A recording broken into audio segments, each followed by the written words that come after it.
আপোনাৰ বাৰু কি হৈছে? আপুনি যে কিবা পুত্ৰ বেচু কৰি আছে, আপুনি যাকে বেছি থাকক, কিন্তু মোৰ এই সৰু বোপা কলাল চলি বিক্ৰী নকৰো মই।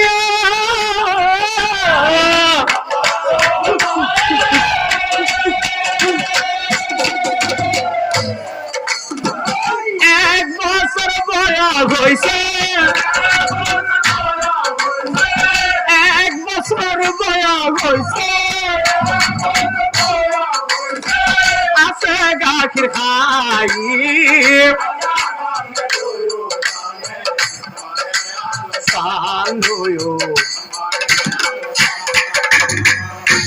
পিছে ব্ৰাহ্মণী, মই কলো ডাঙৰটোৱে পঢ়িব পাৰিব বুলি, আৰু তই কলি সৰুটোৱে গাখীৰ খাই থকা বুলি।